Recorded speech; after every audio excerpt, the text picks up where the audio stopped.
A la derecha tenéis el camino que lleva al lugar santísimo. Así, por ese camino es por donde Cristo llegó al lugar santísimo. Y lo que tenéis aquí es una representación del lugar santísimo. Cristo, que tuvo un amor por nosotros más fuerte que la muerte, está ahora empeñado en limpiarnos de nuestros pecados, borrar esos pecados, de forma que Él pueda morar con nosotros por la eternidad. Ese es mi resumen rápido de en qué consiste el lugar santísimo del santuario celestial.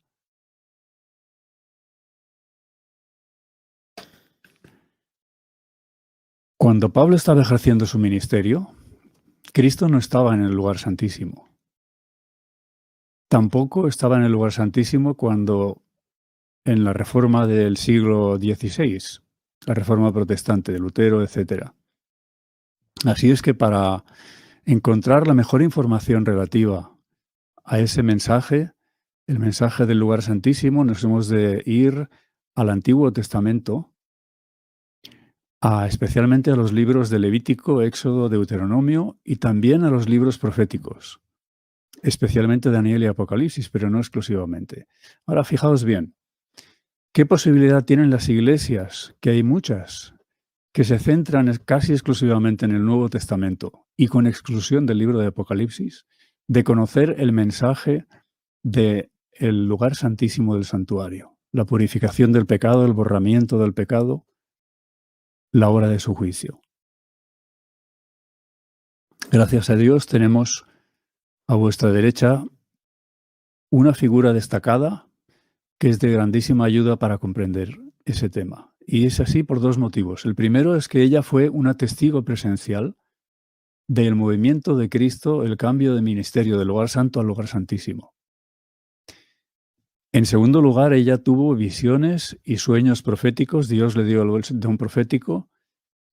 Y a diferencia de otros profetas que hubo antes de ella ejerció su ministerio en el momento en el que Cristo estaba ya en el lugar santísimo del santuario celestial, en el sitio donde está ahora mientras hablamos.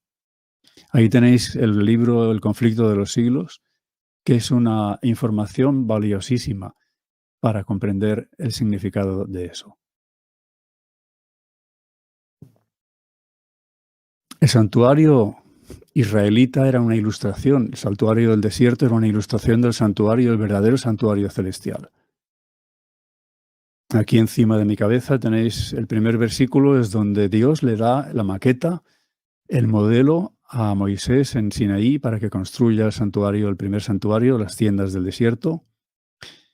Y el segundo texto es cuando David le pasa los planos que Dios le había hecho para el segundo santuario, que sería el santuario de Salomón, a su hijo Salomón para que lo construya. ¿Recordáis Éxodo 25:8? Hacerme han un santuario y yo habitaré entre ellos, etc. Jesús, cuando estuvo en nuestros días en esta tierra, actuó en el lugar, en el atrio, en el patio del santuario.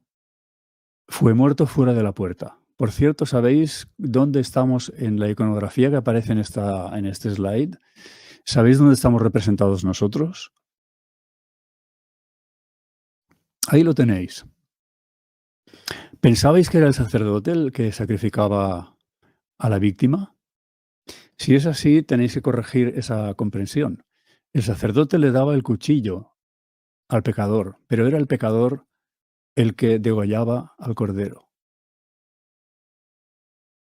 En el Calvario estaba la víctima y estaba el sacerdote. Tanto el cordero, la víctima, como el sacerdote eran Jesús, era Cristo. Pero lo que sucedió en el Calvario no fue un suicidio, fue un homicidio. Nuestro homicidio, el tuyo y el mío. Cuando Jesús ascendió, después de su resurrección, entró en el lugar santo del santuario celestial para ministrar durante 1800 años aproximadamente los beneficios de su expiación realizada en la cruz. Al llegar el año 1844, pasó al lugar santísimo y en ese ministerio ya no es solamente perdón, sino el borramiento de pecados. Y ese borramiento de los pecados tiene un sentido y es la preparación para la venida de Cristo. Al fin de los 2300 días, en 1844, Cristo entró en el lugar santísimo del santuario celestial para cumplir la obra final de la expiación preparatoria para su venida. Observad esta expresión, expiación final. Es una expresión muy frecuente en la literatura de Elena White. Por esa expresión ella entiende siempre el ministerio de Cristo, nuestro sumo sacerdote, actualmente en el lugar santo del santuario celestial. El conflicto de los siglos nos dice estamos viviendo ahora en el gran día de la expiación. Como consecuencia de esa comprensión, surgió el movimiento de la Iglesia remanente. La Iglesia remanente es la Iglesia contra la que se ha despertado la ira del dragón. El dragón se llenó de ira contra la mujer y se fue a hacer guerra contra el resto o remanente de la descendencia de ella, los que guardan los mandamientos de Dios y tienen el testimonio de Jesucristo. ¿Qué puede ser el testimonio de Jesucristo? Es el espíritu de la profecía. El espíritu de la profecía, el Espíritu Santo, estaba iluminando a creyentes para que llegaran a conformar el pueblo remanente, los seguidores de Jesús. Y se produjo el despertar adventista en la América del Norte del siglo XIX. Ese fue un movimiento transversal, como ahora se dice, interdenominacional, creyentes de muchas denominaciones. Rápidamente comprendieron la importancia que tiene el mensaje de los tres ángeles. Aquí os reproduzco el del primer ángel. Vi volar por el medio del cielo a otro ángel que tenía el Evangelio eterno para predicarlo a todo el mundo. Y rápidamente se dieron cuenta de que ese mensaje del Evangelio eterno tenía un componente de urgencia. La hora de su juicio ha llegado. Esto es algo que nunca antes se había podido decir. Después de darse el mensaje del primer ángel, que se predicó en la primavera-verano de 1844, la gran mayoría de iglesias populares rechazaron ese mensaje. Hubo solamente entre el primavera y verano del 1844 en Norteamérica, hubo 50.000 desfraternizaciones de hermanos que habían abrigado esta esperanza de la hora de su juicio. Y por lo tanto el ángel, como consecuencia de haber rechazado esa luz, dice, ha caído Babilonia, la gran ciudad.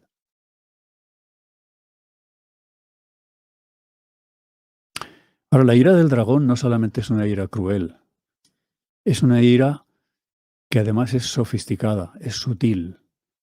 El diablo no necesita destruirnos físicamente. Si él logra simplemente que nos traslademos de la mentalidad del lugar santísimo a la del lugar santo, que retrocedamos, entonces ha logrado perfectamente sus objetivos. Desaparece la misión de la iglesia remanente.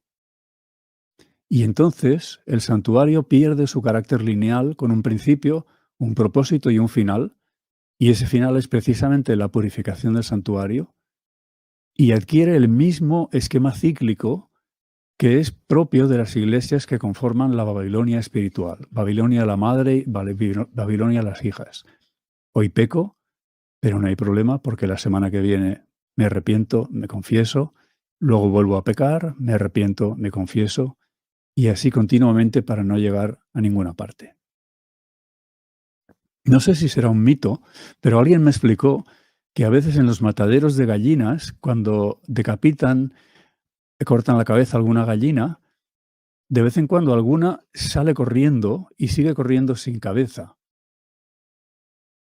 Creo que es una metáfora muy buena para entender lo que sucede si retrocedemos del lugar santo al lugar santísimo. Quizá os parezca exagerada, pero pensad en esto. ¿Qué somos nosotros? ¿No somos el cuerpo de Cristo, la iglesia? ¿No es el cuerpo de Cristo? Estoy seguro que compartís eso. ¿Quién es nuestra cabeza? ¿No es acaso Cristo?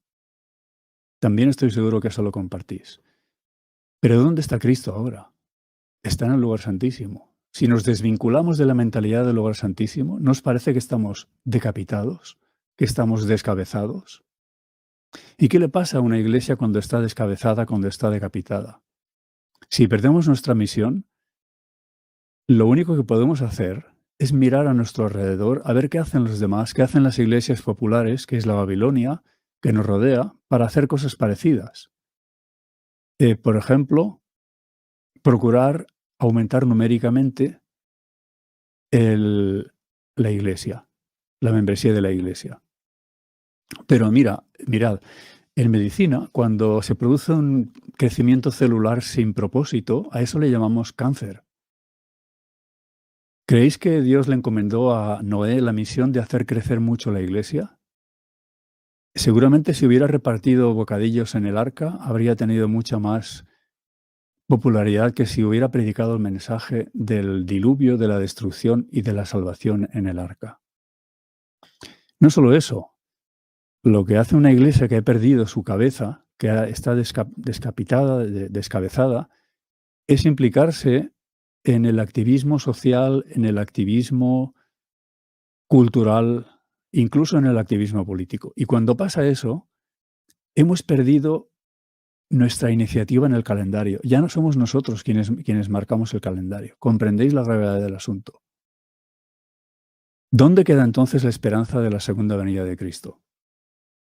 Pues mirad, los que tienen una mentalidad que retrocedió del lugar santísimo al lugar santo, no niegan la próxima venida de Jesús, pero queda como algo remoto, y entonces dicen, típicamente el razonamiento es este: puesto que Dios sabe, el Padre sabe el día y la hora de su regreso, no podemos hacer nada por adelantarlo, ni es nuestra responsabilidad si se demora. Ahora, ese razonamiento tiene un problema que es un gravísimo problema, y es que Dios no solamente sabe el día y la hora en el que va a venir Cristo, también sabe si vosotros y yo nos vamos a salvar o nos vamos a perder. Entonces, si el argumento por el cual no podemos adelantar ni es nuestra responsabilidad retrasar la venida de Jesús es porque Él sabe cuándo va a venir, el día y la hora, entonces tampoco nosotros podemos hacer nada por nuestra salvación o por nuestra perdición, porque Él sabe si nos vamos a salvar y nos vamos a perder. Esto es un disparate, lógicamente, pero quiero que entendáis que cuando nosotros abandonamos la mentalidad del lugar santísimo, no solo retrocedemos a 1844, a la era anterior a 1844, sino que en nuestra teología retrocedemos hasta el romanismo medieval, porque la predestinación, como sabéis, es la doctrina gemela de la doctrina agustiniana del pecado original.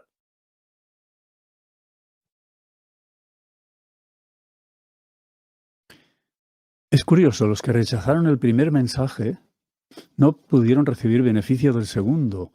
Tampoco pudo beneficiarles el clamor de medianoche que había de prepararlos. Ese clamor de medianoche, ese aquí ha venido el esposo.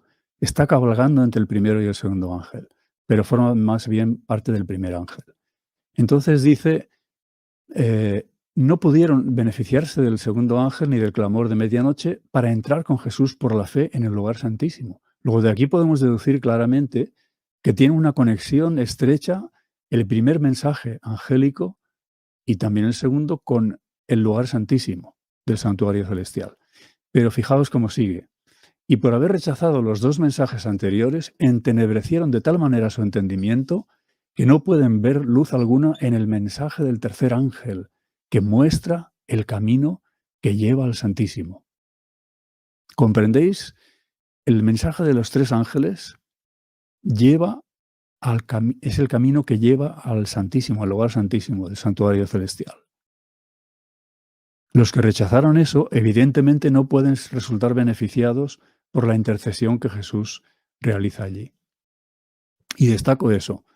No es solamente el mensaje del tercer ángel, es el mensaje de los tres ángeles. Lleva al Santísimo, dirige al Santísimo, lo señala. Ahora, esa caída de Babilonia es irreversible. Fijaos que la profecía apocalíptica, entre otras características, una de las que tiene es que es una profecía incondicional. Está profetizado y eso no tiene marcha atrás. Ni Babilonia, madre, y Babilonia, hijas, ni van a comprender, ni van a aceptar, ni van a predicar nunca el mensaje de los tres ángeles, ni el mensaje del lugar santísimo. Nunca van a predicar la purificación del pecado, el borramiento del pecado, la hora de su juicio, en preparación para la segunda venida de Cristo.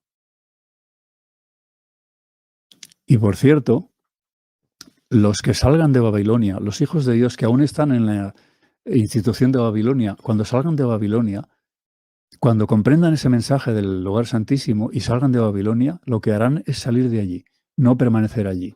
Es decir, Babilonia no se va a convertir igual que el diablo no se va a convertir.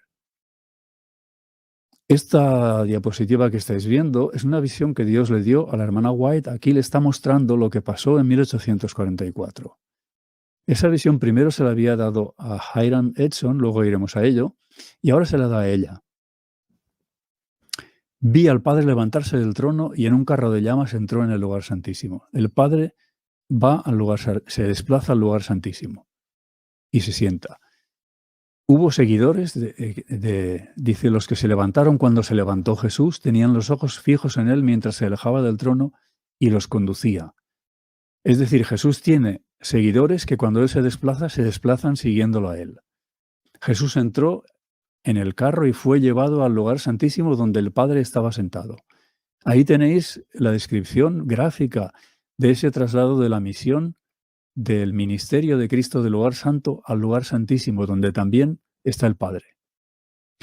Los que se levantaron con Jesús, los que lo siguieron en ese cambio al lugar santísimo, elevaban su fe hacia Él en el lugar santísimo y rogaban: Padre mío, danos tu Espíritu. Entonces Jesús soplaba sobre ellos el Espíritu Santo, y en ese aliento había luz, poder, mucho amor, gozo y paz. Pero fijaos cómo cambia la escena ahora. Me di vuelta para mirar la compañía que seguía postrada delante del trono y no sabía que Jesús la había dejado. Satanás parecía estar al lado del trono, procurando llevar adelante la obra de Dios. Vi a la compañía alzar las miradas hacia el trono y orar: Padre mío, danos tu Espíritu. Hermanos, no se trata de ateos, no se trata de burladores, no se trata de incrédulos. Están pidiendo el Espíritu Santo. Padre mío, danos tu Espíritu. Pero fijaos quién responde. Satanás soplaba sobre ella entonces una influencia impía. En ella había luz y mucho poder, pero nada de dulce amor, gozo ni paz. Ese dulce amor capaz de amar a los enemigos, ese no puede salir de otro lugar que no sea del lugar santísimo, del corazón de Dios.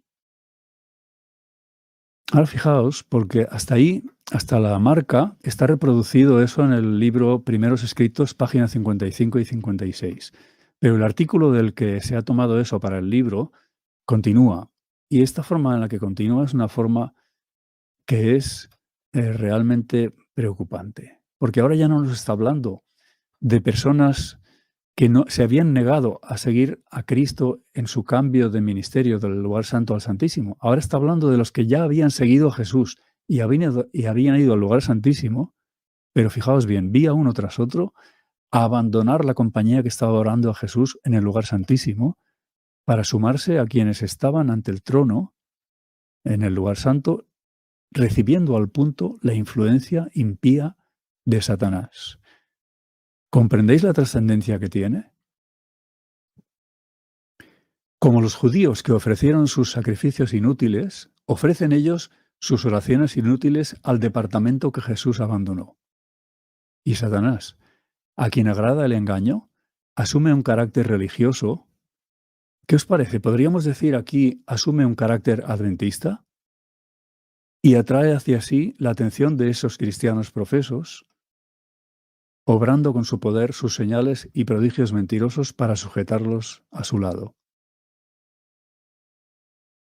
Cristo había pasado del santuario terrenal al santuario celestial y los judíos seguían y siguen hasta el día de hoy llamándolo y buscándolo para que venga el Mesías. Y aquí está hablando de otros creyentes que no siguen a Cristo en su cambio de ministerio del lugar santo al lugar santísimo. Es muy importante cuando oramos que elevemos nuestras peticiones al lugar santísimo con una fe que dé por recibidos los prometidos beneficios y los considere ya suyos. Si oramos, especialmente si oramos pidiendo el Espíritu Santo, estemos seguros de que oramos con la mentalidad del lugar santísimo, porque si no ya sabéis quién va a responder esa oración. Leemos en Apocalipsis 18, un pasaje glorioso que nos dice, después de esto, vi otro ángel que descendía del cielo con gran poder y la tierra fue alumbrada con su gloria. ¿Después de qué? Arriba a la derecha veis la diapositiva en pequeño que reproduce el mensaje del primer ángel, después del mensaje de los 3 ángeles. Pero ¿cuánto tiempo después? Pues aquí tenéis una cita que la habríamos de aprender de memoria. El fuerte pregón del tercer ángel ya ha comenzado, y fijaos cuándo escribió eso la hermana White, 4 años después de 1888. Ya ha comenzado en la revelación de la justicia de Cristo. A vuestra izquierda tenéis A.T. Jones y a vuestra derecha E.J. Wagner. El Redentor que perdona los pecados. Este es el comienzo de la luz del ángel cuya gloria llenará toda la tierra. ¿Cuál es ese ángel? Sin duda ninguna, esto que hemos leído. Después de esto vi otro ángel que descendía del cielo con gran poder y la tierra fue alumbrada con su gloria. En Apocalipsis 18, del 1 y siguientes, no solamente hay una repetición del mensaje del segundo ángel, sino también del primero. Este primer ángel es el que llena la tierra, el evangelio eterno para darlo a todos los moradores. Es en el mensaje de Apocalipsis 14 del primer ángel, y aquí alumbra toda la tierra con su conocimiento, con su gloria. Pero fijaos bien que esto solo fue el comienzo, ya ha comenzado. Ese comienzo Dios nos encomienda a nosotros, y este congreso creo que es una parte fundamental, va a ser una piedra, un antes y un después. Dios nos ha encomendado que recuperemos ese comienzo y permitamos que Él lo lleve a su plenitud como es su deseo y como es su plan. También al mensaje del primer ángel le sigue un segundo ángel en Apocalipsis 18 que repite el mensaje, casi literalmente el mensaje del segundo ángel. Ha caído Babilonia, pero ahora añade algo más. Añade la corrupción espiritista que se ha añadido a esa caída espiritual de Babilonia. Y esa corrupción espiritista ya estamos empezando a verla en la iglesia emergente. En el rótulo que aparece dentro de la imagen, ahí tenéis el lema, el principio fundamental del reino de Satanás del espiritismo. El espiritismo no es solamente el fenómeno de comunicarse con los supuestamente muertos o con los ángeles malos. Eso es la parte espectacular, pero tiene una filosofía, tiene una base, tiene una teología, por así decirlo. Y es esa, ámate a ti mismo, que es exactamente la antítesis del amor de Cristo, que es niéguese a sí mismo. El que quiera venir en pos de mí, tome su cruz cada día y niéguese a sí mismo. El amor abnegado de Cristo es lo contrario. Y esa corrupción de Babilonia, ese falso evangelio de la autoestima, está ayudado por su compañero inseparable de, vamos a llamarle, para no ofender a nadie, los médicos del alma, los médicos de la mente. Vamos a decir eso. ¿En qué consiste la caída espiritual?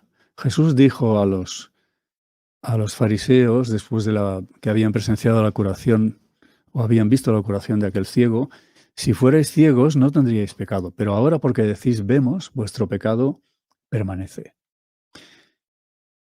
Los que nunca han tenido una luz que rechazar no serán condenados, pero la luz que ha brillado en su alma, pero que han descuidado o rechazado, los condenará.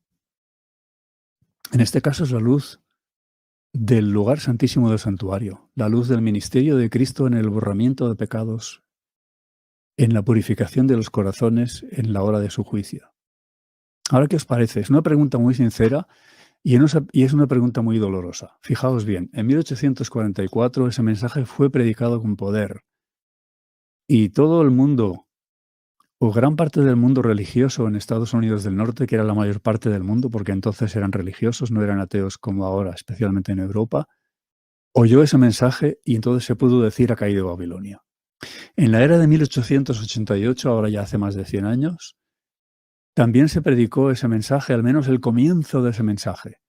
Y las iglesias conocieron ese mensaje del lugar santísimo y lo rechazaron. Y en ese sentido comenzó ahí esa segunda caída de Babilonia. Pero ahora, esta es la pregunta acuciante, ahora, las iglesias protestantes de ahora, ¿creéis francamente, creéis honestamente que han rechazado, que están rechazando la luz del lugar santísimo del santuario? Por decirlo más claro, ¿estamos dándoles esa luz a ellos? ¿O hemos preferido guardarla, ocultarla y pasar desapercibidos para no parecer una secta? Son preguntas para meditar.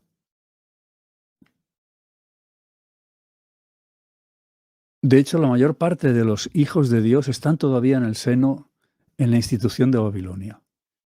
Y es nuestra misión el llamarles de allí, el pedirles que salgan. Y fijaos bien, ¿por qué a Babilonia se define como la Babilonia caída, Babilonia la madre y las hijas? Porque ha rechazado la luz del mensaje de los 3 ángeles que lleva al lugar santísimo. Es decir, ha rechazado la purificación del santuario de los corazones, el borramiento del pecado, la hora de su juicio en preparación de la segunda venida. Si han de salir de Babilonia, ¿cuál es el único lugar donde pueden ir para que se pueda decir que han salido de Babilonia? Pues han de ir al lugar santísimo, han de incorporarse a la iglesia remanente de Dios, a la iglesia adventista del séptimo día. Si los traemos, si los bautizamos, pero no les damos el mensaje del lugar santísimo, ¿se puede decir que han salido de Babilonia? ¿Qué os parece?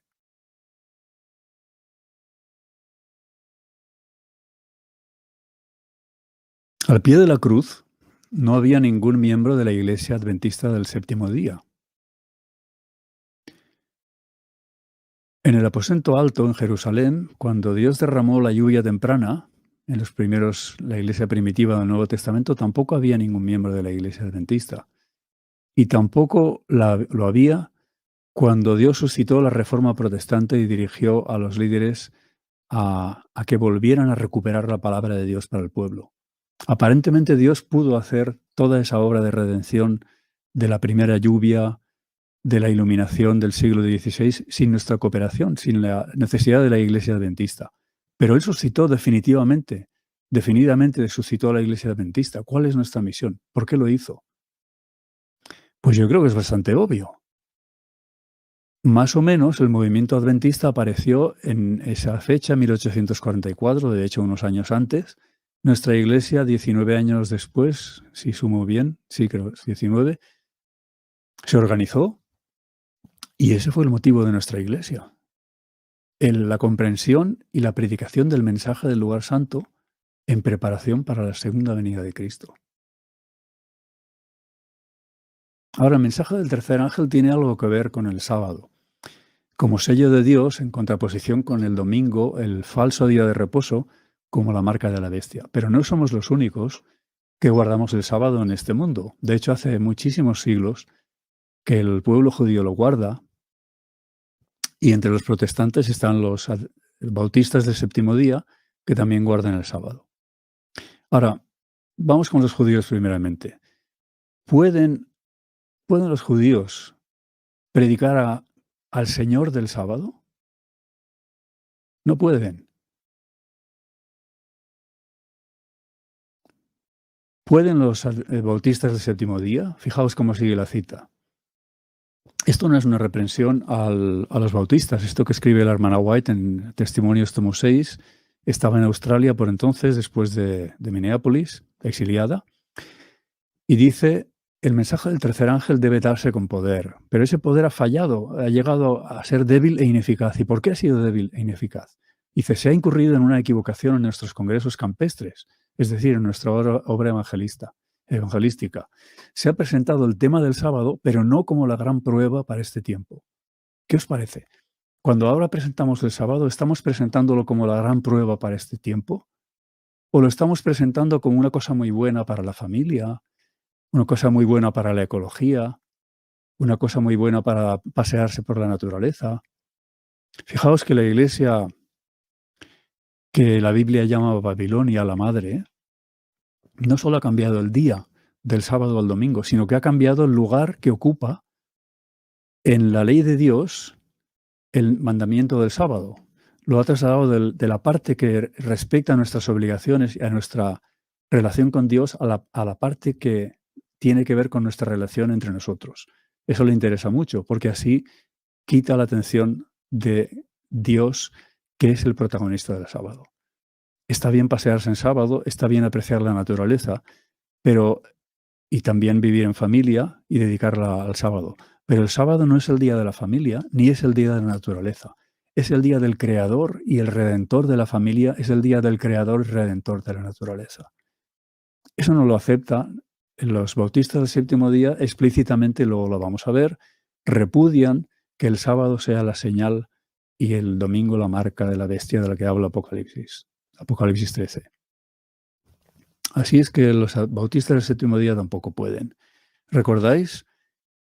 Las iglesias que rechazaron el mensaje del primer ángel, segundo y tercero no pueden entender nada relativo al lugar santísimo. Y es lógico. Pero vamos a ver más acerca de los bautistas del séptimo día y el sábado.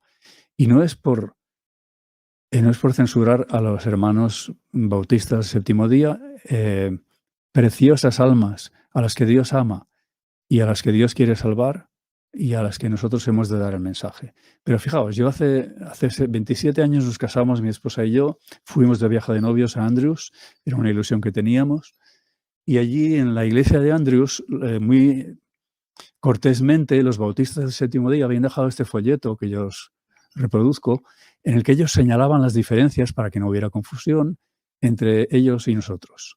En el punto 10 especifican esto. Son ellos que están hablando en tercera persona, pero son ellos mismos. Los bautistas del séptimo día no asocian la observancia del domingo con la marca de la bestia. Poned eso al lado de esto otro, la gran prueba para este tiempo. Es decir, los bautistas no pueden entender, aceptar ni predicar el mensaje del lugar santísimo.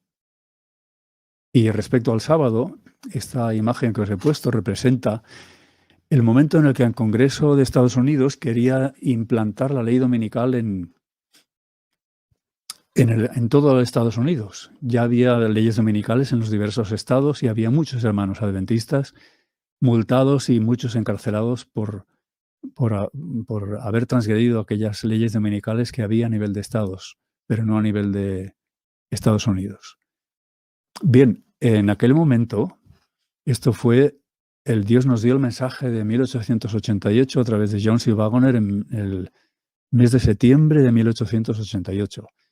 No aceptamos ese mensaje, nuestros dirigentes no lo aceptaron, pero ya estaba la ley dominical a punto. Dios tenía todo preparado. Los que no estábamos preparados éramos nosotros. Y cuando Dios vio que su pueblo no lo seguía, misericordiosamente hizo que el propio A.T. Jones, que era el director de Libertad Religiosa, fuese al Congreso de Estados Unidos y defendiera, contraatacara y refutara aquel proyecto de ley dominical. Ahora, allí había bautistas y había judíos, los dos guardadores del sábado. ¿Creéis que colaboraron con A.T. Jones, el representante de la Iglesia Adventista, en la defensa del sábado, en el rechazo a la ley dominical? ¿Qué os parece? Pues no lo hicieron. Fundamentalmente lo que hicieron es decir que estaban de acuerdo con la propuesta de ley dominical.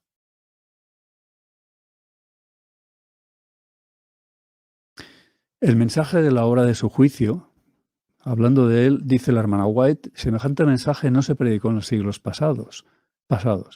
Pablo, como lo hemos visto, no lo predicó. Los reformadores no lo proclamaron tampoco. Pero desde 1798, el libro de Daniel ha sido desellado, la ciencia de las profecías ha aumentado y muchos han proclamado. Ni Pablo ni los reformadores vivieron en el momento en el que Cristo estaba en el lugar santísimo. Ese no fue su mensaje. No era la verdad presente para su día. Pero desde el tiempo del fin, que empieza ahí en 1798, se ha desellado el libro de Daniel, la parte de Daniel 13:14, que estaba lo que tiene que ver con los 2300 días, y se ha empezado a predicar el solemne mensaje del juicio cercano. Ninguna de las iglesias que había cuando Cristo pasó del lugar santo al lugar santísimo, ninguna de las iglesias que rechazaron el mensaje del primero, segundo y tercer ángeles, pudo ser una digna depositaria de la verdad del lugar santísimo del santuario. Dios no pudo verter ese vino nuevo en odres viejos. Tuvo que elegir un odre nuevo para ese vino nuevo. Y ese odre nuevo fue nuestra querida Iglesia Adventista del Séptimo Día. ¿Hay algún motivo para avergonzarse de nuestro principio? Os voy a recordar citas que las he sacado del Conflicto de los Siglos. A William Miller y sus colaboradores les fue encomendada la misión de predicar la amonestación en los Estados Unidos de Norteamérica. La mención de una fecha precisa para el juicio en la proclamación del primer mensaje fue ordenada por Dios. ¿Qué os parece? Entre todos los movimientos religiosos habidos desde los días de los apóstoles, ninguno resultó más libre de imperfecciones humanas y engaños de Satanás que el del otoño de 1844. Los mensajes del primer ángel y el segundo fueron proclamados en su debido tiempo y cumplieron la obra que Dios se había propuesto cumplir por medio de ellos. Dios había dirigido a su pueblo en el gran movimiento adventista. Su poder y su gloria habían acompañado la obra. El 22 de octubre de 1844, el día en que estos pioneros pensaban que se iban a reunir con Cristo definitivamente, fue el día más feliz de sus días. Ellos no era el legalismo, no era el fanatismo lo que los guiaba, era el amor por reunirse con Cristo. Ellos habían tenido una experiencia genuina con el Espíritu Santo. Pero el día 23 la cosa cambió y se transformó en el gran chasco. Dos de los chasqueados, el hermano Hiram Edson y el hermano Owen Crozier, pasaron aquella mañana del día 23 de octubre llorando y orando a Dios, pidiéndole, rogándole dirección y consuelo. Y hacia el mediodía salieron hacia algún lugar atravesando el campo de maíz de Hiram Edson, cuando éste de repente se detuvo.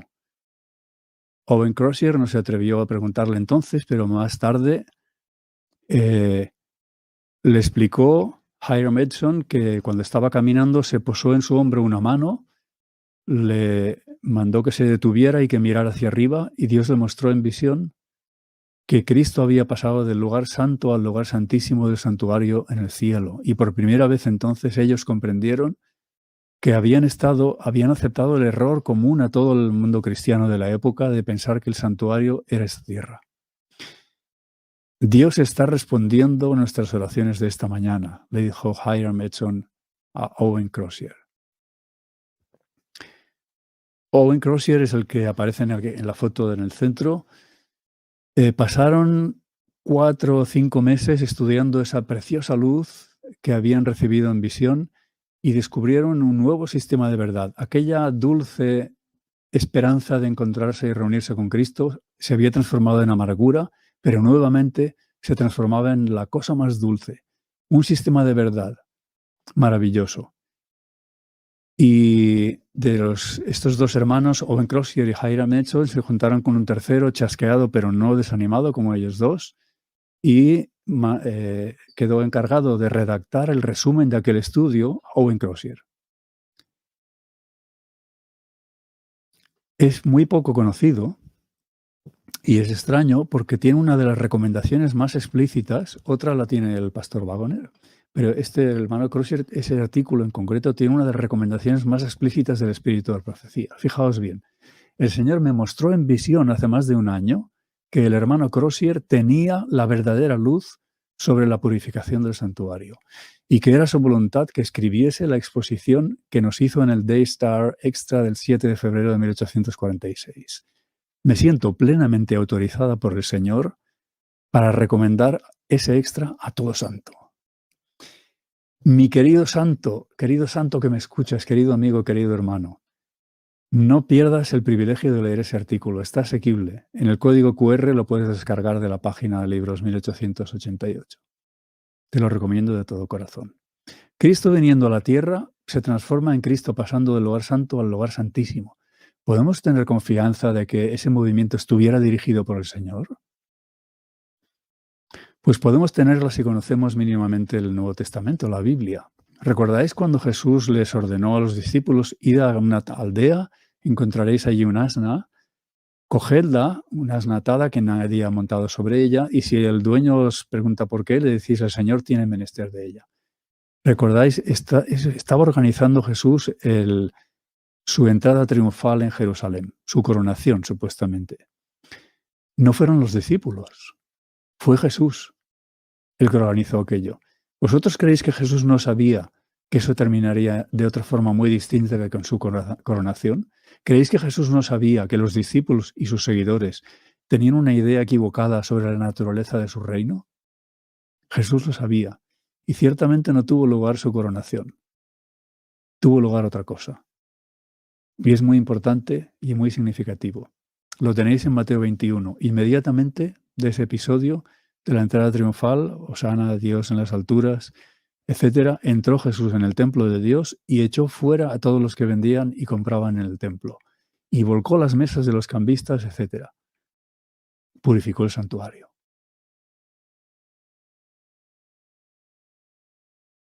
Al limpiar el templo de los compradores y vendedores mundanales, Jesús anunció su misión de limpiar el corazón de la contaminación del pecado.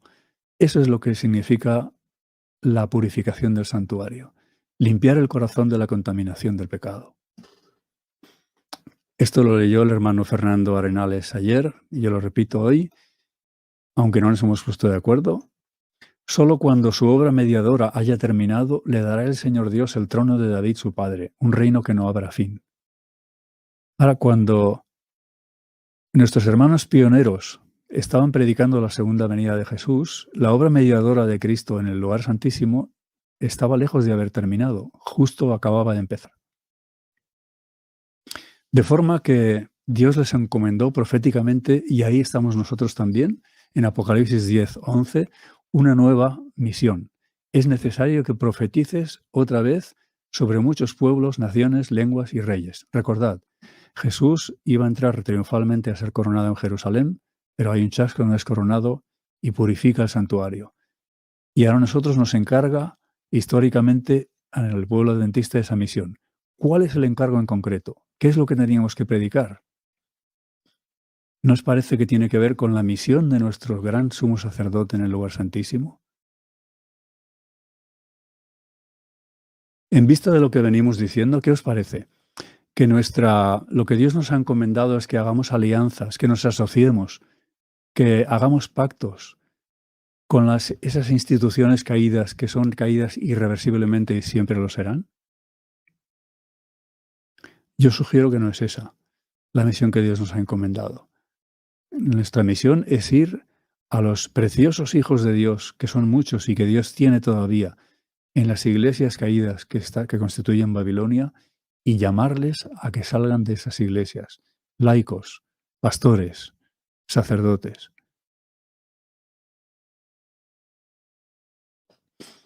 El santuario siempre son buenas nuevas. Los israelitas desgraciadamente se conformaron con tener la presencia de Cristo en el medio del campamento, pero no entendieron que Cristo quería estar en el medio de cada uno de ellos. Habitaré en medio de ellos, de cada uno de ellos personalmente. Santuario significa Cristo en vosotros, la esperanza de gloria. Somos templo del Espíritu Santo. Indiscutiblemente grande es el misterio de la piedad. Dios fue manifestado en carne. ¿En qué carne fue manifestado Dios? En la carne que había, en la única carne que existía cuando Cristo vino a esta tierra. Vuestra carne y mi carne. Y gracias a eso, Él se puede manifestar y se quiere manifestar en vuestra carne y en la mía. Que habite Cristo por la fe en vuestros corazones, que seáis llenos de toda la plenitud de Dios.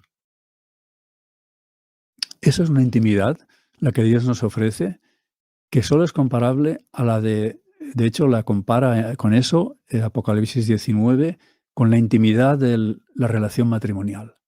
Dice, si alguno oye mi voz y abre la puerta, entraré a él, cenaré con él, y él conmigo. Mi hermano, mi amigo que me escuchas, ¿quieres que entre a ti Jesús? ¿Quieres cenar con él y quieres que él cene contigo? Esa es la mejor cena de Navidad. Es la mejor cena de cada día. En el camino consagrado a la perfección cristiana, libro que os recomiendo de todo corazón, porque es el libro que monográficamente A.T. Jones dedica a la purificación del santuario, hay este grupo de frases. esta par de frases. La fe de Roma consiste en que debemos necesariamente ser puros y santos, hacernos puros y santos a fin de que Dios pueda morar con nosotros. En contraste, la fe de Jesús consiste en que Dios debe necesariamente morar con nosotros y en nosotros a fin de que podamos ser puros y santos. El santuario resume no solamente el plan de la redención, sino que resume la resolución del conflicto de los siglos, el conflicto cósmico que va más allá de nuestra propia salvación, la salvación de nuestras pobres almas. El santuario en el cielo es el centro mismo de la obra de Cristo en favor de los hombres. Es tan esencial la intercesión de Cristo por el hombre en el santuario celestial para el plan de la salvación como lo fue su muerte en la cruz. Es el fundamento de nuestra fe, la comprensión correcta del ministerio de Cristo en el santuario celestial. Y el pueblo de Dios debería claramente comprender el asunto del santuario, el juicio investigador.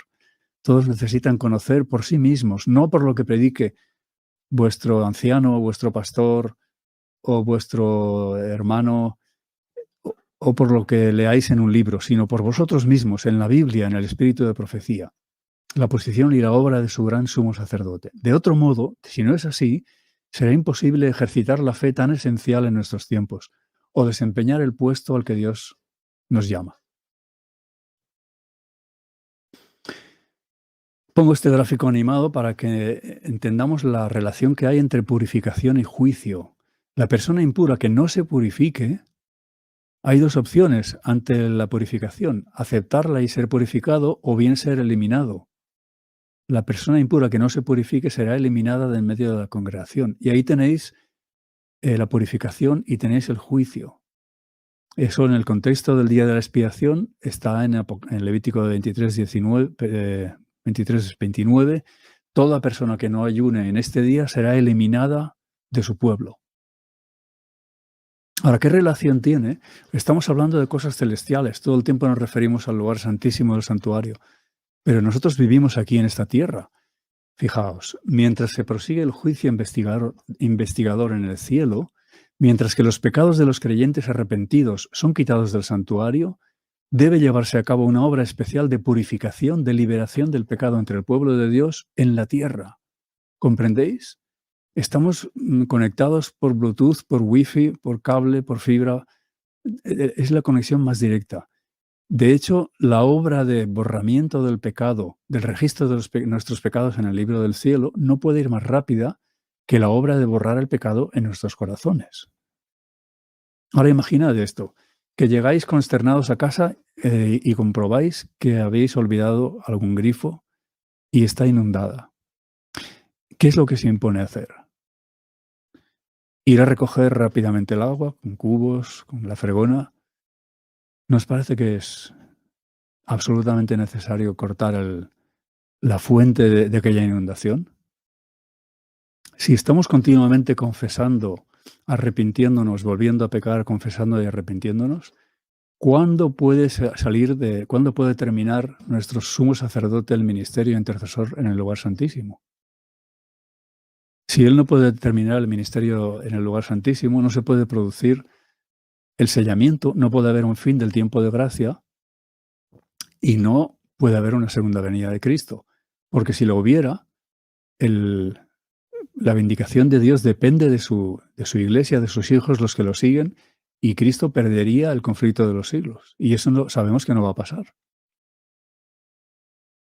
Hermanos, esto del lugar santísimo no es una cuestión de geografía celestial, de departamentos. Tampoco es una cuestión de estar nombrando a cada paso el santuario celestial o el lugar santísimo. Es una cuestión del Evangelio. El libro El Camino a Cristo solo cita una sola vez el santuario, y se refiere al santuario celestial. Pero el deseo de todas las gentes habla más del santuario, pero solo cita el Santísimo una sola vez, y lo cita en el contexto del lugar santísimo del santuario terrenal. Sin embargo, ambos libros contienen un evangelio que es paralelo y consistente con la verdad singular de la purificación del santuario. Un evangelio que es consistente y paralelo con la purificación del pecado, con el borramiento de los pecados y con la hora de su juicio. Y es un evangelio que es totalmente incompatible con ese otro evangelio que está simbolizado en la imagen que os aparece abajo a la derecha. en el que supuestamente la justicia de Cristo cubre al pecador, pero no le quita el pecado, sigue siendo pecador, sigue pecando y sigue en ese ciclo que ya nos hemos referido antes, que es el ciclo típico de las iglesias que la Biblia llama Babilonia, la Babilonia espiritual, pecar, arrepentirse. Y ese evangelio está en contraste marcado con el verdadero evangelio, en el que Cristo no solo tiene el poder de declarar justo al pecador, sino que en esa declaración su palabra tiene el mismo poder que tuvo la palabra de Cristo cuando creó y que dijo sea la luz y fue la luz. Y cuando Cristo declara la justicia, sale la justicia. Esa imagen está basada en Zacarías 3:4. Quitad de esas vestiduras viles. Mira que he hecho pasar tu pecado de ti y te he hecho vestir de ropas de gala. ¿Ahora es incompatible la idea de evangelio con la idea de juicio? ¿Qué os parece? Dice Pablo, el campeón de la justicia por la fe, de la salvación por la gracia, el día en que Dios juzgará por medio de Jesucristo los secretos de los hombres conforme a mi evangelio. El evangelio es incompatible con el juicio cuando el evangelio es el falso evangelio, que no salva del pecado, sino que pretende salvar en el pecado. Los que siguen a Cristo donde quiera que va, y ahora va por el lugar santísimo, están en armonía con el juicio. Pablo también escribió, es necesario que todos nosotros, y aquí se incluye él, comparezcamos ante el tribunal de Cristo para que cada uno reciba según lo que haya hecho mientras estaba en el cuerpo, sea bueno o sea malo. Y aquí en Hechos 24-25 estaba Pablo disertando ante Félix y Drusila, si recuerdo bien, y le hablaba de la justicia, del dominio propio, que es la santificación, y del juicio venidero. Justicia, dominio propio y juicio venidero. Esto es el Evangelio en su globalidad. Leemos aquí, Daniel 12:10, muchos serán limpios, emblanquecidos y purificados. Ya hemos citado antes que Daniel es uno de los libros proféticos que nos habla de eso, de la purificación del santuario, el lugar santísimo. Y añade, los impíos procederán impíamente y ninguno de los impíos entenderá, pero los entendidos comprenderán. Aquí nos habla de unos que serán limpios, emblanquecidos, purificados, y de otros que son los impíos, que estos procederán impíamente y no entenderán. ¿Qué es lo que no entenderán los impíos? Yo sugiero que es el juicio precisamente lo que no entenderán. Ahí leemos, los hombres malos no entienden el juicio, mas los que buscan a Jehová entienden todas las cosas necesarias para nuestra salvación y para la vindicación de Cristo en el conflicto de los siglos. Volvemos a Pablo ante Félix y Drusila, y aquí le habló, entre otras cosas, del juicio venidero. Y entonces Félix, como reaccionó, se espantó y dijo, ahora vete, pero cuando tenga oportunidad ya te llamaré. Ahora, ¿por qué no se espantaba Pablo? Pablo también estaba hablando del juicio venidero y Pablo tenía que someterse a ese juicio igual que Félix. ¿Os dais cuenta de que el juicio tiene un componente discriminador? Los que están caminando en los caminos del Señor no temen al juicio. ¿Por qué tembló Félix? Porque se vio emplazado ante el tribunal de juicio. ¿Tendríamos nosotros que temblar? Recordad, aquí están los hermanos de José sentados a la mesa con aquel primer ministro del faraón en Egipto. Por la hambruna en Canaán han tenido que ir a Egipto y él los pone a prueba. Y les dice esto, seréis probados por vida del faraón que no saldréis de aquí hasta que vuestro hermano menor venga. El hermano menor era Benjamín, que se había quedado con Jacob para consolarlo de la supuesta muerte de José. Y fijaos que ese es un criterio que se va a seguir también en el juicio que ahora está en curso y que finalizará en la segunda parte después del milenio. En cuanto lo hicisteis a uno de estos mis hermanos pequeñitos, a mí lo hicisteis.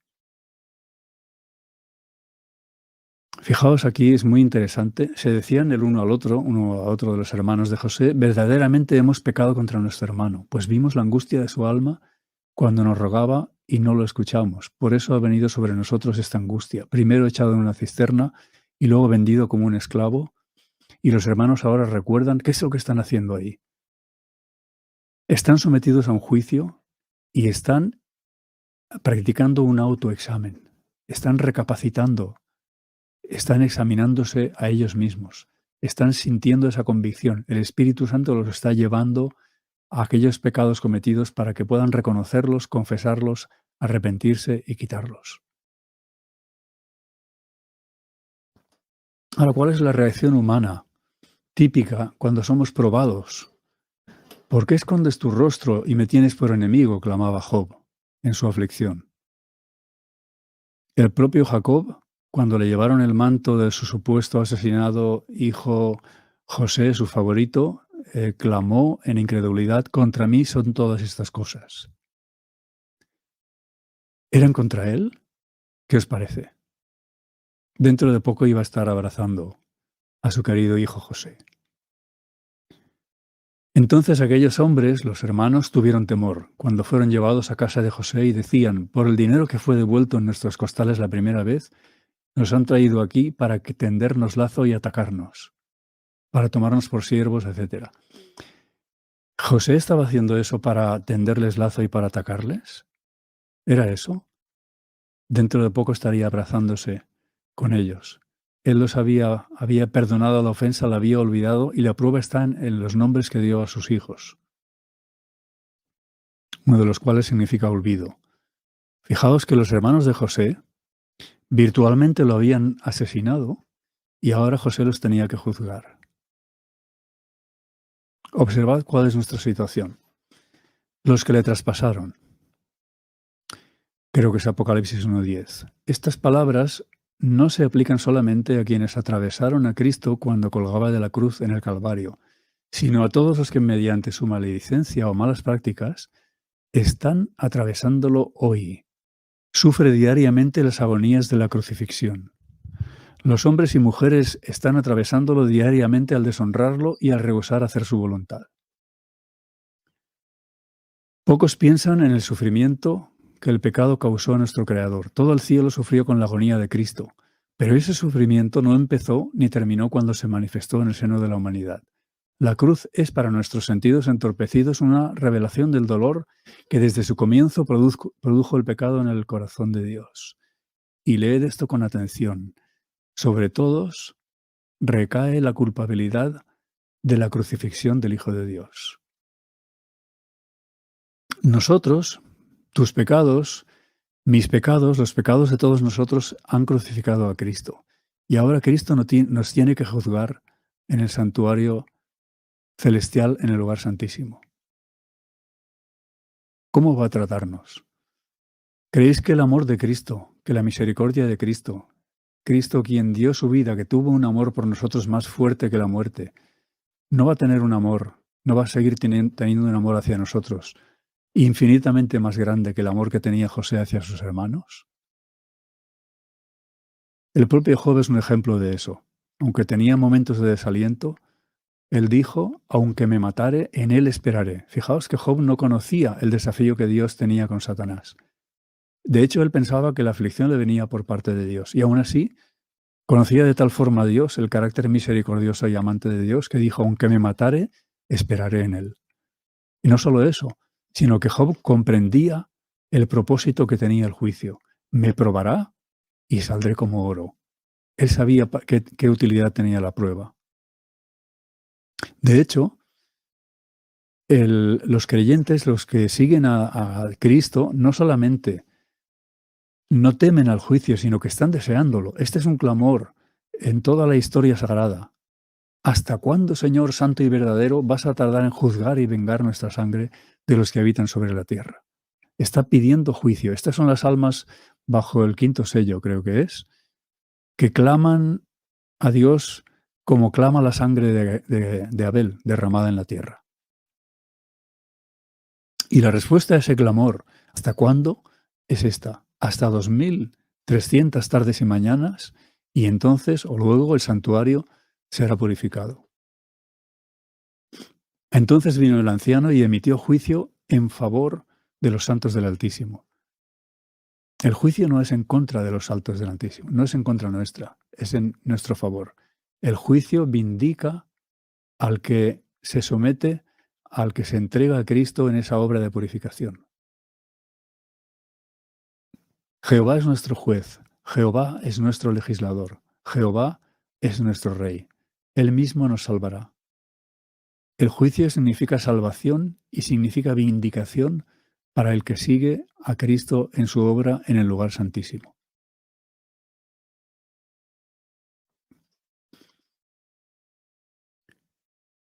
Todo lo que nosotros creemos, toda nuestra teología adventista está basada en la comprensión del lugar, de lo que significa el lugar santísimo.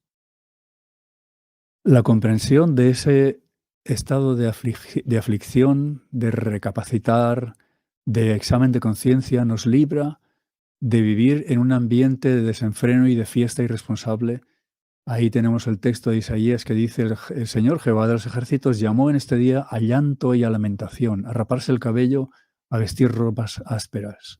Mas hubo gozo y alegría, matando vacas, degollando ovejas, comiendo carne, bebiendo vino y diciendo: comamos, bebamos, porque mañana moriremos. No solo eso, el comprender que ahora estamos viviendo en el día de la expiación nos libra de la idea fanática de pensar que ahora mismo habríamos de estar celebrando también la fiesta de las cabañas o la fiesta de las trompetas. En el orden divino de las fiestas había un orden perfecto y jamás sucedía que estuvieran celebrando una fiesta y otra a la vez. Ahora estamos no en el tipo, sino en el antitipo, en el cumplimiento, en el día de la expiación. Por eso no es día de celebración, no es día de trompetas, es día de aflicción, es día de aflicción de alma, es día de ayuno.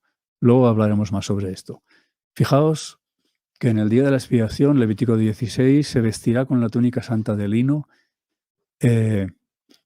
Lo que tenéis a vuestra izquierda es la forma como iba vestido el sumo sacerdote el día de la expiación.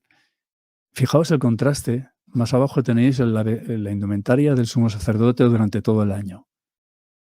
Ahí él mismo, hasta el propio sumo sacerdote, se había despojado de sus joyas, de sus adornos. Era una vestidura que evocaba la simplicidad, la decencia, la pureza, la blancura. Los israelitas empleaban joyas durante el año, pero en los momentos de aflicción, y el día de la expiación era uno de ellos, no se despojaban de todas las joyas, se las quitaban. Y ese es el motivo por el que nosotros tampoco prestamos atención a nuestro ornamento, a nuestro ego, a nuestro yo. El protagonista, en donde tenemos depositada nuestra mirada y fija nuestra atención, es en nuestro sumo sacerdote, en su obra, en el lugar santísimo. Toda persona que no ayune en este día será eliminada de su pueblo. En el mes séptimo, a los 10 del mes, afligiréis vuestras almas. En algunas versiones de la Biblia nos habla de ayuno, en otras de aflicción. Pero en realidad es lo mismo. Aquí tenéis un texto que las relaciona. Lloré afligiendo con ayuno mi alma. Pablo, en Hechos 27:9, en aquel viaje catastrófico, que en realidad fue próspero, porque pudo testificar en Roma, dijo: como habíamos perdido mucho tiempo y era ya peligrosa la navegación por haber pasado ya el ayuno, lo que él dice, el ayuno, se está refiriendo al día de la expiación. Eso es septiembre, octubre, a mitad de otoño, y todos los que navegan en embarcaciones pequeñas saben que la meteorología es adversa y peligrosa, y Pablo también, y por eso dice que era peligrosa, porque había pasado ya el ayuno, es decir, era después del Yom Kippur, del día de la expiación. Ahora, ¿qué significa el ayuno? Porque no podemos estar ayunando estrictamente en el sentido de no comer y menos aún de no beber desde 1844 hasta ahora. Fijaos, esto está en el Conflicto de los Siglos, en el capítulo dedicado a la introducción del movimiento de la Reforma en España. Con una bendición de ese movimiento, escribe ahí: la temperancia habitual sustituyó a los ayunos supersticiosos. Esa palabra temperancia es la clave de lo que significa el ayuno. Comida sencilla, comida simple, comida sana, comida natural. ¿Acaso el ayuno que he escogido es solo un día para que el hombre se mortifique? Etcétera. ¿Eso llamaréis vosotros día de ayuno aceptable? El ayuno es ayunar del yo, ayunar del egoísmo. romper cadenas de injusticia, desatar correas del yugo, etc. Algunos piensan que el motivo por el cual seguimos una dieta equilibrada y una vida saludable en general es porque queremos vivir egoístamente 8 años más, 7, 8 más años de vida, no tener hipertensión, no tener infartos, no tener cáncer. Pero ese no es el motivo. El motivo es que nuestra dieta determina cuál es el estado de nuestra sangre y cuál es el estado de nuestro cerebro. Y con nuestro cerebro nos comunicamos por esos vínculos estrechos y delicados con nuestro Salvador en su ministerio en el lugar santísimo. Y queremos tener un cerebro limpio, una mente pura, libre de contaminación moral para poder estar en sintonía, en armonía con la obra de purificación del santuario de Cristo en el santuario. ¿Recordáis que el motivo por el cual hacemos eso es el lugar santísimo? ¿Cuál era el mobiliario del lugar santísimo? En el lugar santo hay varios muebles, pero en el lugar santísimo solo hay uno, que es el arca. ¿Y qué es lo que había dentro del arca? La vara de Aarón que reverdeció la ley y el vaso del maná. ¿Y qué era el maná? En la Biblia lo describe como comida de ángeles. Una comida no animal, sana, una comida simple.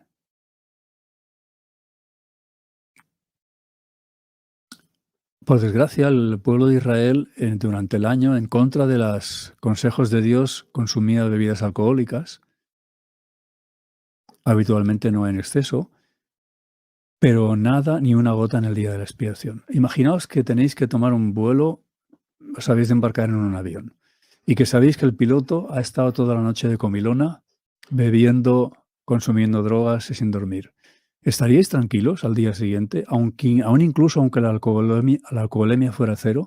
¿Estaríais tranquilos en ese vuelo? Imaginad que tenéis que comparecer ante un juicio en esta tierra. ¿Pasaríais la noche de comilona, bebiendo? Pues la situación en la que estamos ahora es infinitamente más trascendental que la de un juicio en esta tierra o la de un vuelo en avión. La comprensión del santuario celestial, en el que el protagonismo es del sumo sacerdote, nos libra de esa plaga que sabemos proféticamente que iba a atacar este mundo y que ya lo comprobamos simplemente analizando la sociedad, amadores de sí mismos. En contraste, adorad al que hizo el cielo y la tierra, el mar y las fuentes de las aguas. Pero el juicio no solamente es el juicio nuestro. El propio juez del universo, Dios, se somete a juicio ante el universo en sus seguidores. Puesto que Él nos ha declarado limpios y Él nos ha perdonado, Él queda juzgado en nuestra conducta ante el universo, ante el mundo y ante los ángeles. Su incredulidad, fijaos que el contexto es la fidelidad de Dios. Habrá hecho nula la fidelidad de Dios, etc. Y añade luego para que seas justificado en tus palabras y venzas cuando seas juzgado. Esto está en Romanos 3:4 y está tomado de Salmo 51:4, que dice para que seas reconocido justo en tu palabra y tenido por puro en tu juicio, el juicio en el que Dios mismo es sometido a juicio. Jehová de los ejércitos será exaltado en juicio, el Dios santo será santificado con justicia. La luz de su gloria, su carácter, ha de brillar en sus seguidores. Así ellos han de glorificar a Dios. Dios tendrá un pueblo sobre la tierra que vindicará su honor al respetar todos sus mandamientos.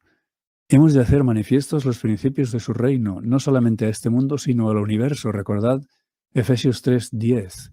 La multiforme sabiduría de Dios, lo digo de memoria, puedo equivocarme, ha de ser notificada por la Iglesia a los potestados y a los ángeles, al universo. Es inimaginable, me cuesta imaginar una iglesia a la que Dios haya concedido un privilegio tan elevado como este. Participar en la resolución del conflicto de los siglos. Y sin apartarnos del mensaje de los tres ángeles, leemos temed a Dios y dadle gloria, en otras versiones dice dadle honra, doxa es la palabra en griego, porque ha llegado la hora de su juicio. Podemos recordar aquí, creo que es el Salmo 50:15, que dice, clama a mí el día de la angustia. Yo te libraré y tú me honrarás. Ese es el privilegio mayor que Dios puede conceder a un ser humano, honrar a Dios, honrarlo, darle gloria. Yo quiero darle gloria, quiero que cada uno de vosotros le deis gloria. El Dios de paz aplastará muy pronto a Satanás. ¿Y dónde lo aplastará? Precisamente debajo de nuestros pies. En el futuro se levantarán engaños de toda clase y queremos una base sólida para nuestros pies.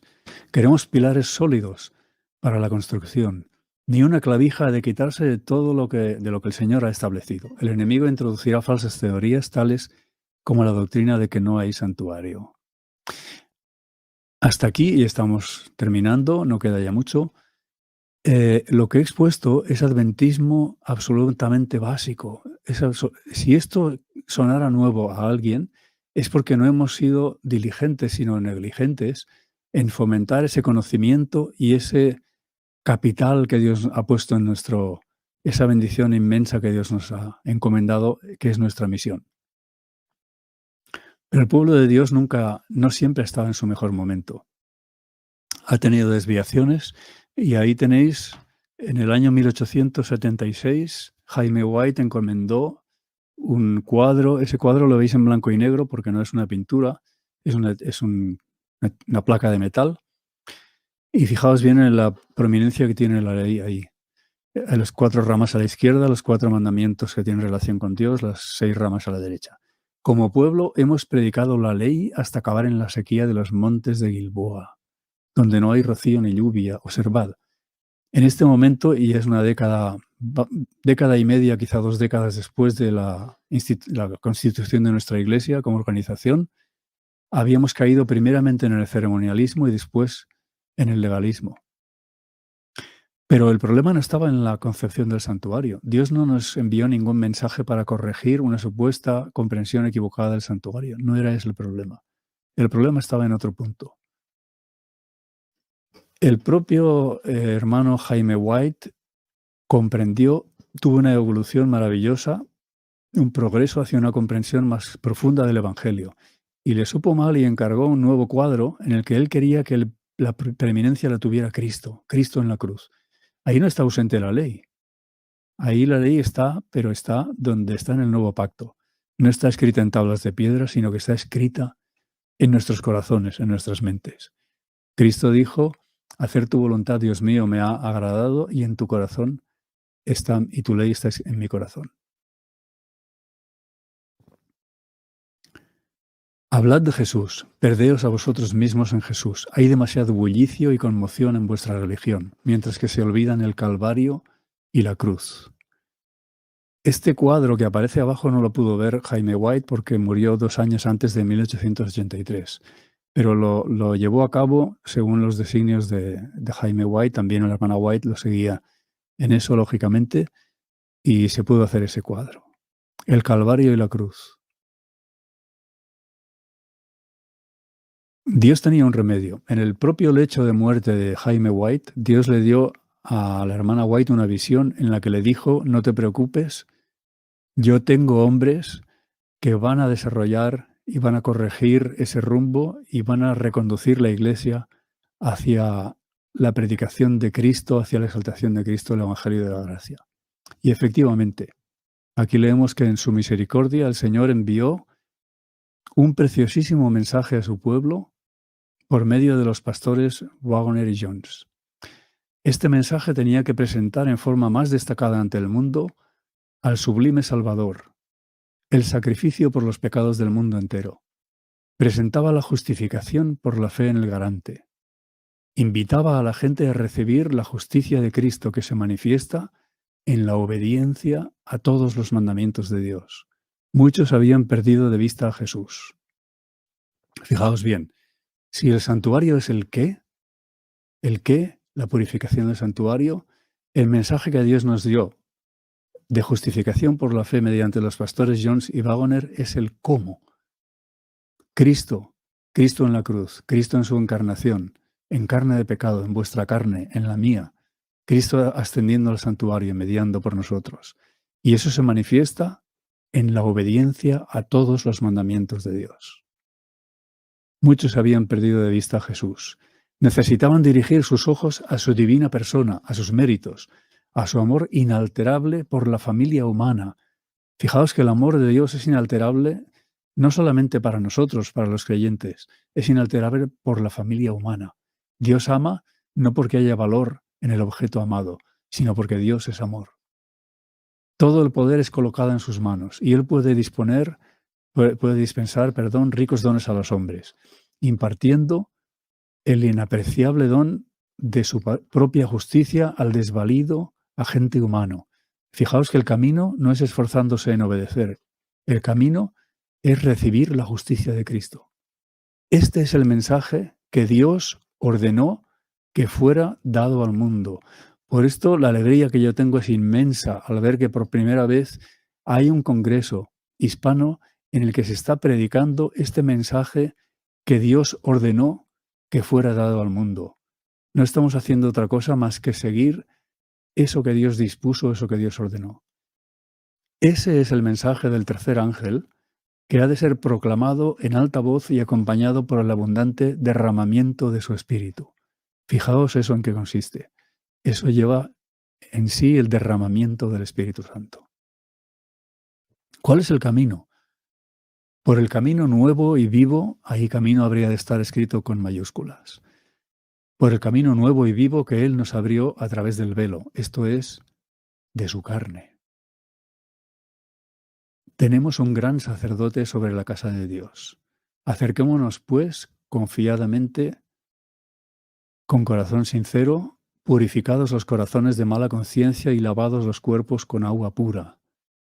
Cristo, nuestro sumo sacerdote, nos puede purificar y nos puede lavar porque Él, el camino, la verdad y la vida, vino y tomó nuestra carne y venció al pecado en nuestra carne y nos purifica de eso a lo que Él venció cuando estuvo aquí en sus días en esta tierra en nuestra carne. Debía ser en todo semejante a sus hermanos, para venir a ser misericordioso y fiel sumo sacerdote en lo que a Dios se refiere. Esto es muy lamentable, pero algunos hermanos, en lugar de ver aquí semejante, ven diferente. Debía ser en todo diferente a sus hermanos. Una extraña teología, cuando Pablo aquí quiere enfatizar todo lo contrario. Tenía que ser en todo, eso es lo que lo califica para poder ser nuestro representante, nuestro sumo sacerdote, para venir a ser misericordioso y fiel sumo sacerdote. Fijaos bien, que en cierta manera un sacerdote es lo contrario de un profeta. Un profeta es un representante de Dios a los hombres. Un sacerdote es uno que representa a los hombres ante Dios. Cristo es ambas cosas. Pero aquí nos dice que a fin de poder ser nuestro fiel y misericordioso sumo sacerdote, tenía que ser en todo semejante a sus hermanos. Tentado en todo como nosotros, pero sin pecado.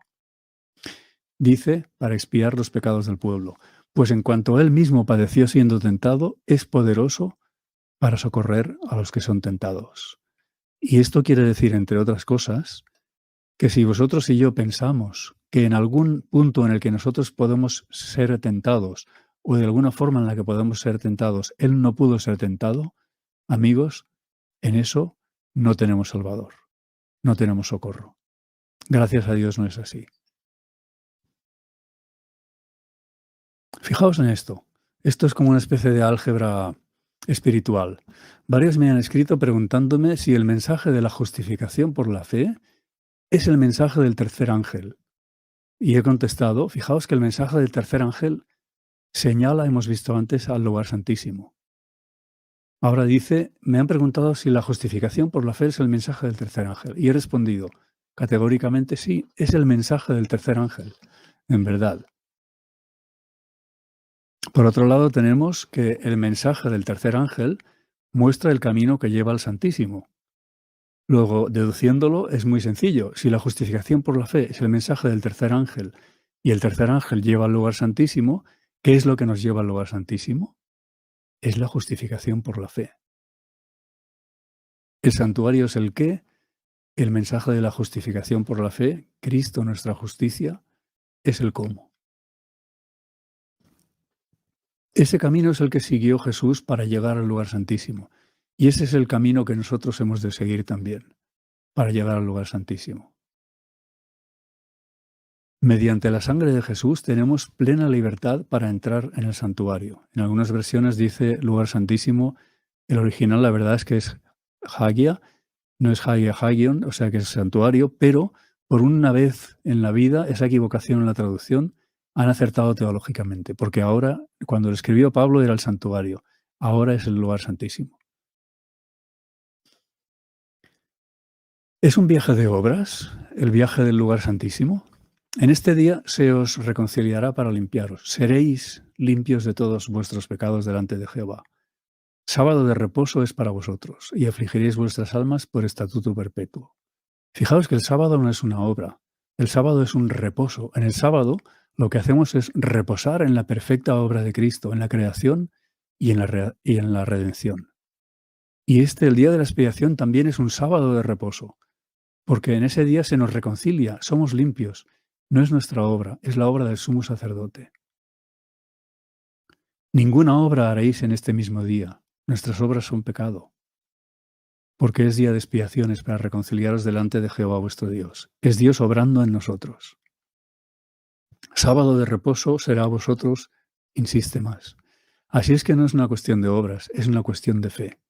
Y es una cuestión de fe en el que obra, que es la obra perfecta de Cristo en vuestro corazón, en el mío, la obra perfecta de Cristo en la creación, en la redención, en la restauración. Otro aspecto es que durante el ciclo anual, durante todo el año, la obra del perdón era una obra muy individual. El pecador iba, ofrecía el cordero y obtenía perdón. Pero el día de la expiación era un día de santa convocación. Era un día en el que había un componente corporativo, colectivo. Todo el pueblo se reunía. Hará expiación por sí, por todo el pueblo. Toda la congregación. Santa convocación. Volveos al Señor nuestro Dios, Joel 2, porque Él es bondadoso y compasivo, lento para la ira, etc.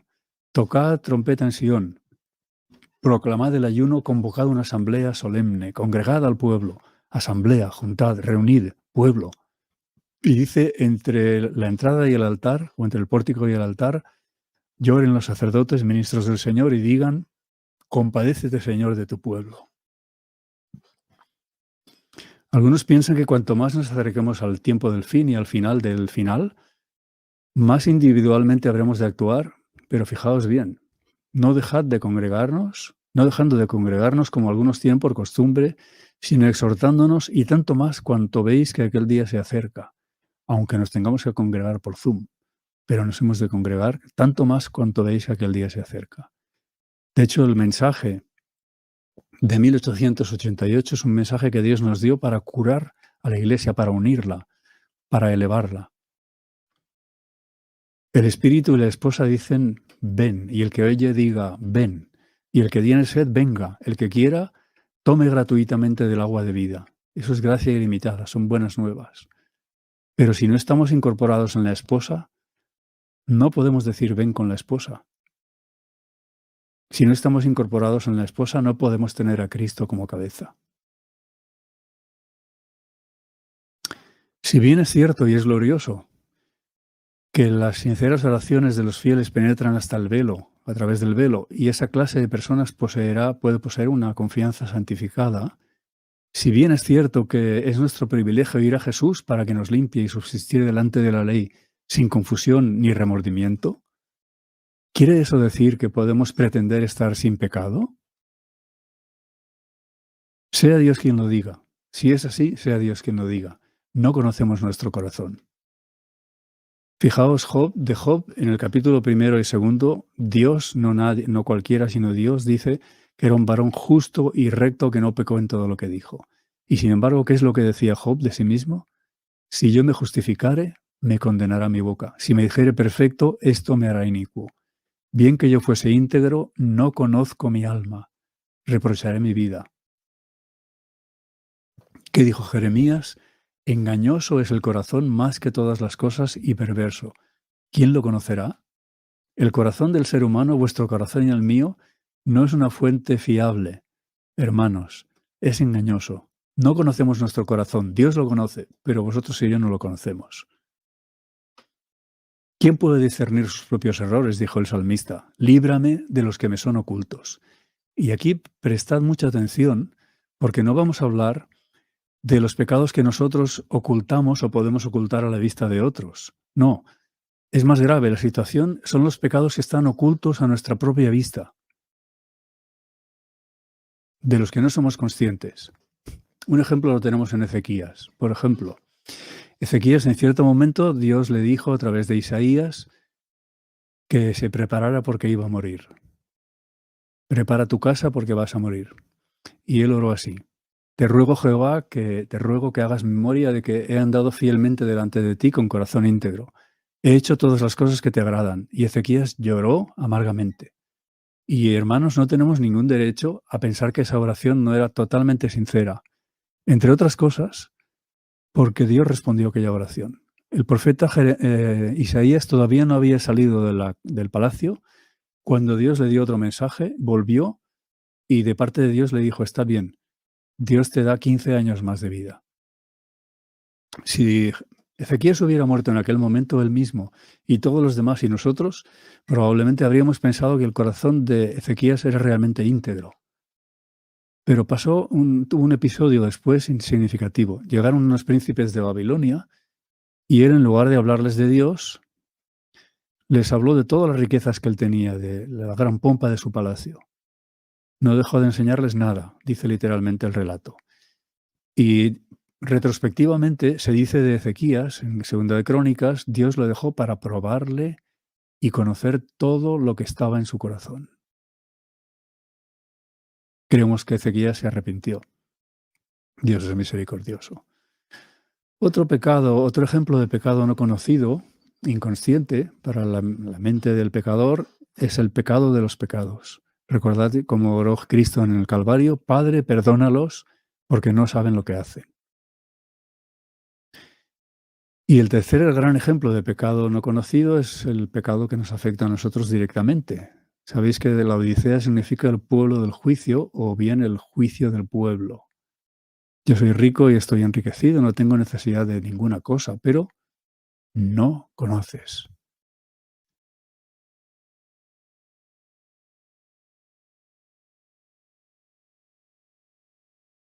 El mensaje que nos han dado A.T. Jones y J. Wagner es el mensaje de Dios a la iglesia de la Odisea. ¿Habéis leído eso con atención? Dios tiene remedio para todos los problemas. Dios nos ama y Dios nos reprende porque nos ama y nos propone esos remedios. Fijaos estos remedios en qué consisten. El mensaje que nos han dado A.T. Jones y J. Wagner es el mensaje de Dios a la iglesia de la Odisea. Es el mensaje de Dios a vuestra iglesia y la mía, a vosotros y a mí. Ay de aquel que profese creer la verdad y no obstante no refleje a otros los rayos de esa luz dada por Dios. Dijo más Elena White. Suponed que borráis el testimonio que se ha venido dando en estos últimos 2 años proclamando la justicia de Cristo. Esos últimos 2 años nos llevan al año 1888. Si borráis ese testimonio, ¿a quién podéis señalar que haya traído luz especial para el pueblo? Este mensaje, tal como ha sido presentado, debe ir a toda iglesia que pretenda creer la verdad y elevar a nuestro pueblo a una altura mayor. ¿No os parece una maravilla, una cosa bien, bien extraña, que ese mensaje, tal como ha sido presentado, no haya ido ya a toda iglesia que pretende creer la verdad y elevar a nuestro pueblo a una altura mayor?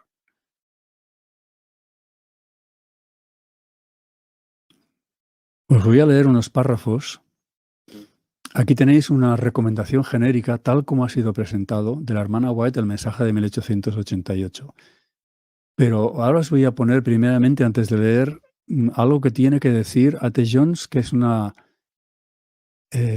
exposición completa de la forma en la que él explicó en qué consiste la purificación del santuario en términos prácticos. No en términos teológicos abstractos, sino en términos prácticos. Y antes de eso vamos a leer lo que la hermana White escribió sobre A.T. Jones.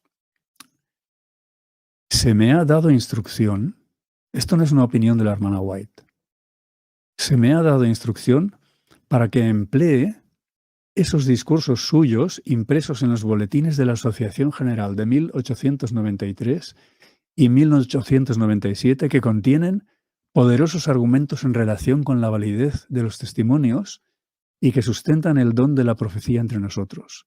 Se me mostró que esos artículos, estamos hablando de General Conference Bulletin de 1893 y 97, se me mostró que esos artículos serían de ayuda para muchos y especialmente para aquellos recién llegados a la fe que no han estado familiarizados con nuestra historia como pueblo.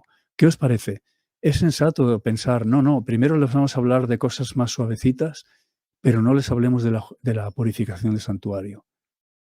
En vista de lo que vamos a leer luego, vosotros mismos podéis concluir cuál es la postura correcta. Y le añade, será para usted una bendición el leer de nuevo esos argumentos que usted mismo escribió, a los que dio forma el Espíritu Santo. Vamos a leer eso tal como ha sido presentado. Si el Señor ha traído a nuestro conocimiento pecados en los que nunca antes pensamos, eso no hace más que mostrar que está avanzando en profundidad y llegará por fin al fondo. Cuando encuentre lo último que sea sucio o impuro, que no esté en armonía con su voluntad, y lo traiga al conocimiento, mostrándonoslo, si decimos prefiero tener al Señor que a eso, entonces la obra será completa y se podrá fijar sobre el carácter el sello del Dios vivo. Eso es sellamiento, hermanos, de eso estamos hablando. ¿Qué elegiréis? ¿Tener la perfecta plenitud de Jesucristo? ¿O conformaros con menos que eso, permaneciendo encubiertos algunos de vuestros pecados, de forma que nunca sepáis de ellos? Pero recordad, los testimonios nos han dicho que si quedan vestigios de pecado, no podemos recibir el sello de Dios. ¿Cómo podría suceder que el sello de Dios, que es la impronta de su perfecto carácter revelado en nosotros, nos fuera puesto siendo que todavía retenemos pecados? El Señor no puede poner su sello, la impronta de su carácter perfecto, hasta tanto no vea tal cosa en nosotros. Por lo tanto, ha tenido que cavar profundo hasta los lugares remotos en los que no habíamos soñado, pues no podemos comprender nuestros corazones, pero el Señor sí los conoce. Él pone a prueba la conciencia, limpiará el corazón y traerá al conocimiento hasta el último vestigio de maldad.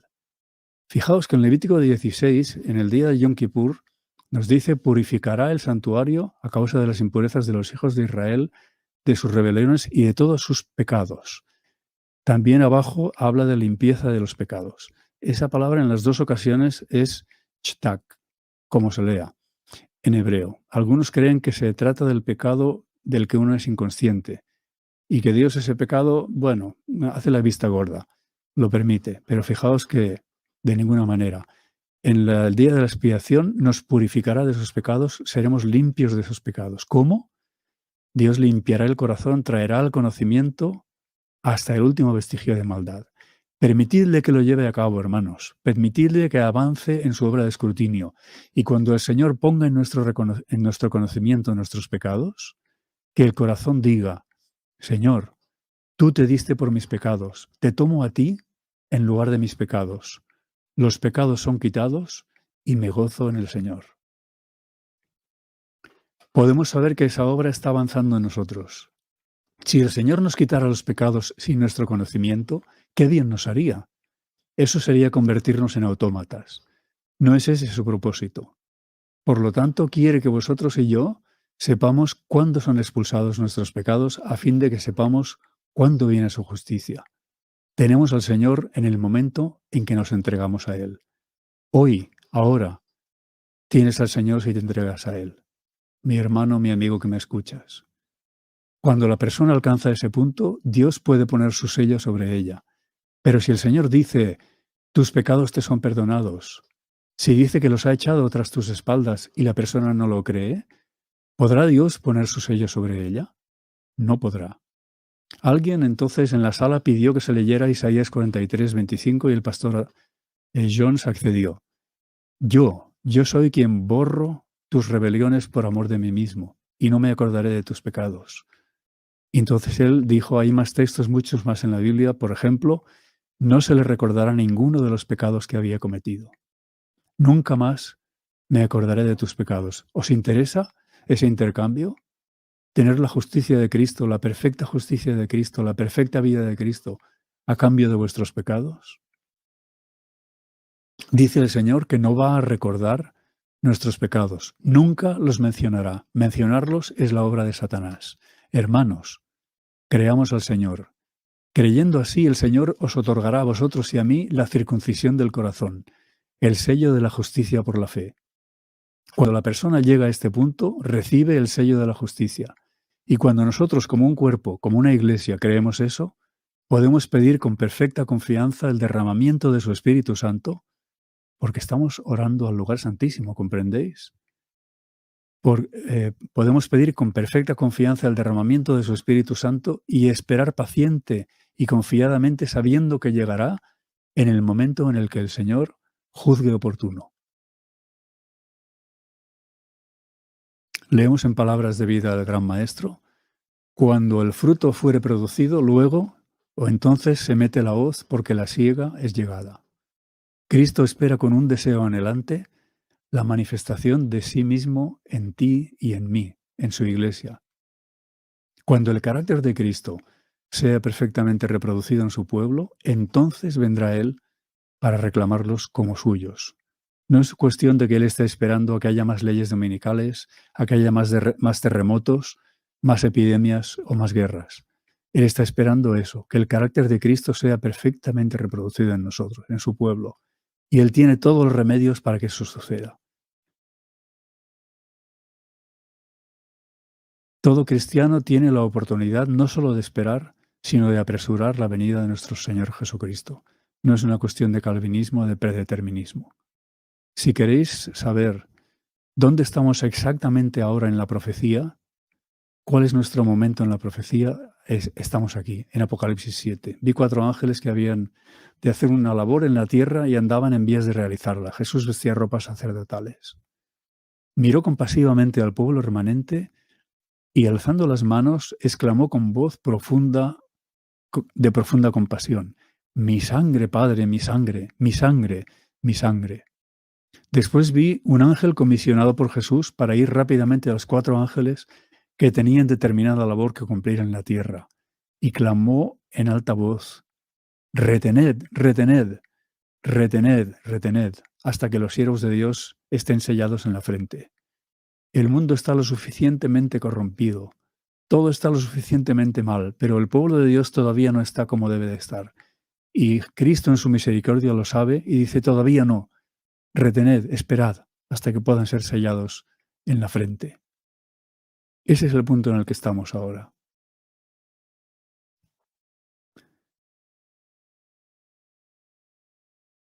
El santuario será purificado. Eso es el qué. Fiel es el que os llama, el cual también lo hará. Ese es el cómo. En aquel tiempo habrá manantial abierto en la casa de David. La casa de David son los dirigentes. Y para los moradores de Jerusalén, los laicos, para el pecado y la inmundicia, purificación del santuario. Y derramaré sobre la casa de David y sobre los moradores de Jerusalén espíritu de gracia y de oración.